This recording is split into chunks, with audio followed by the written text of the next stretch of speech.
Hey guys, hope you're doing well today. My name is Alan, and as you guys know, I'm just another YouTuber making videos online for all of you guys to see today. As you guys know, I made a part 1 on my Europe travel diaries, so I thought it'd only be wise to create a second part for those of you guys who wanted to see some more.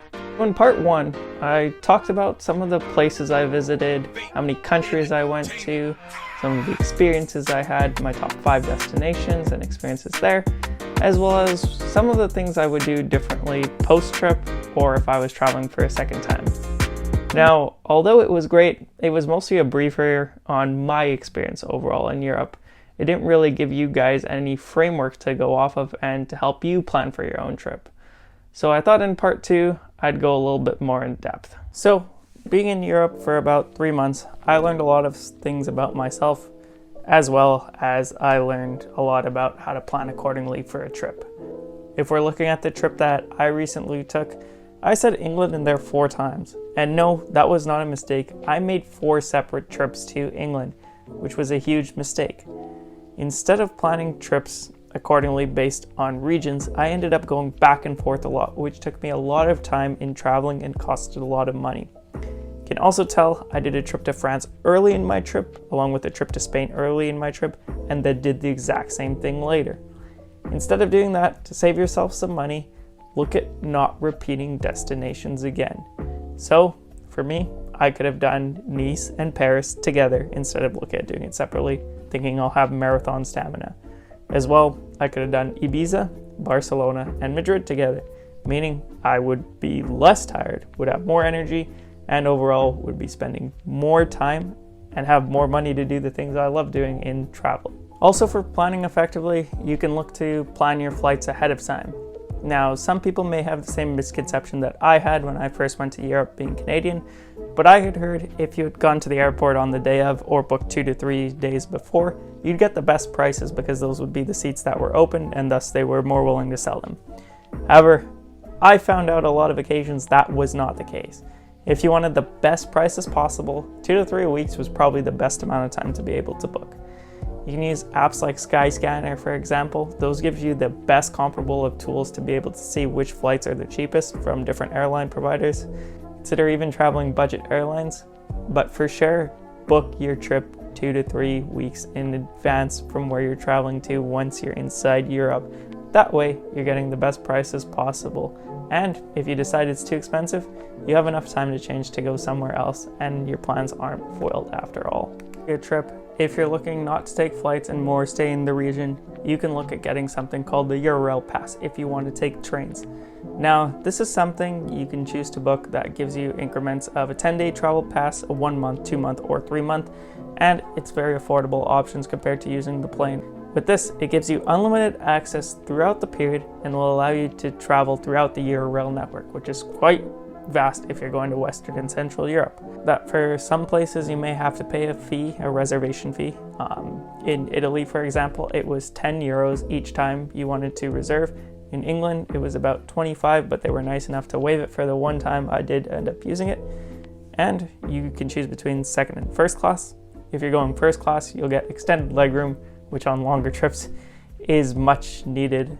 They'll also give you free food for some of them, and if you're lucky enough, for some train stations, you'll get access to the lounge where you can get unlimited free food there too, and some drinks as well. Second tip that I have for you guys from my own experiences of traveling Europe is to embrace being comfortable. After all, the most uncomfortable stories are the ones that build the most character and that make the best stories ever. One, first of all, would be, for me, staying in hostels. This was something I was definitely not used to, but was willing to experience the first time, and I got to gain a lot from it. I got to meet new people. I got to actually even stay in a train station, which was part of a hostel, and find some pretty cool places from that.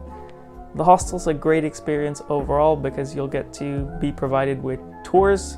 They'll give you options for things to do, and there's a lot of locals there that are at the front desk, so they can provide you a lot of options of what you should be doing when you're there.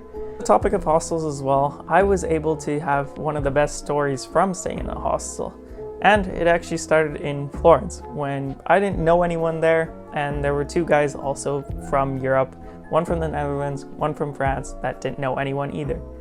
We were lucky enough to be in the same room, and we ended up getting to talk, getting to really get to know each other well, like we were high school buddies.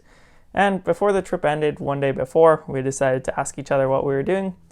They didn't have much that was going on, but I had let them know that I was going to Venice the next day. Lucky for me, both of them decided to say, screw it, we're going to come with you on this trip. So I said, all right, sick, let's go together. One of the guys actually told us in the end that he had a car and could drive us all the way there. So for me, I wouldn't have to deal with the pain of taking a train in the middle of the night.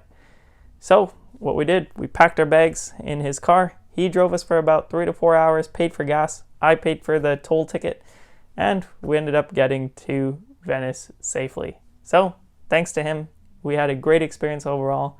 And it's something that really I only thought happened in movies, but apparently this stuff does happen in real life as long as you're willing to get out there. Hostels often offer something called pub crawls, as well as there's events by the city that are happening pretty often on the weekends for this. So with the pub crawls, all you do is pay maybe around 20-25 euros at times. Sometimes it can even be cheaper. And they give you a wristband, you get access to clubs as well as bars, and you get some drinks, which is a pretty good deal overall. But that's not the main point that I'm trying to put out here. It's the fact of the people that you get to meet. For me, another great story is I visited a city all thanks to a guy I met at a pub crawl. We were in Athens in Greece earlier on, and I met 2 guys from Portugal from a city called Porto. This wasn't a city I was really interested in exploring. I had heard about it, but I'd kind of shrugged it off and said, whatever, it's not that big of a deal. But the guy told me, come visit, and when you're there, just let me know. So I decided to take him on, even though he was slightly drunk, and I said, okay, you know what? I will see you guys there in a few weeks. A couple weeks later, texted him that I was planning on coming, and he ended up meeting me at a bar with his friends. He ended up showing me a good night, and overall, he gave me some good tips on the city, which was a great time. On the topic of still being uncomfortable and embracing it, know that sometimes plans are going to change and not everything's going to be perfect. As I mentioned before, I got to see when the Queen had passed away, but when she had originally passed away, I was not in London. I was actually in Nice, France, and was supposed to be traveling back to London. 2 hours before the flight decided to leave, without really any notice, they had canceled the trip, and I was stressing out like crazy. There was really nothing I could do here. So I decided I would call the airline and figure out what the heck am I going to do here? You canceled my flight. I've checked. There's nothing going on for the next 3 days. What are we supposed to do here? And I don't have a place in Nice, France where it's fully booked up in my hostel now that I wasn't supposed to even stay at that night. So after talking to them, they had said I could book any 3-star hotel and they would fully reimburse me, along with if there were no flights within 48 hours with the specific airline I was traveling with, I could travel with any airline of my choosing. So what did I do? I ended up going back to my hostel, asking them for 3-star hotel recommendations. They looked at the most expensive one, and we found one that was available. We called them up, and we found out that they had 1 booking left, and that was it. It was the presidential suite, and I ensured that it was okay, and I got to book it. It was absolutely stunning, one of the best hotel rooms I ever got to stay in.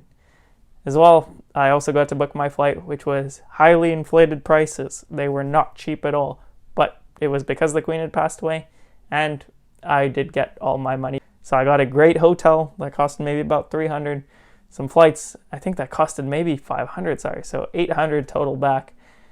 Overall, great experience. Got to tell some great stories and make a nice TikTok with that too. It's my experience of Europe based on these 2 parts. From part 1, we looked at my own experience in Europe, the top destinations as I talked about, and everything I loved about it. And in this part, I hope that you guys learned a lot about how to save some money, how to plan most effectively, as well as getting those most out of those social situations so that you're not anxious about the trip and are really pumped to go on this trip. Let me know in the comments where you guys are going on your next trip, and we'll talk to you guys later. As always, we'll see you soon.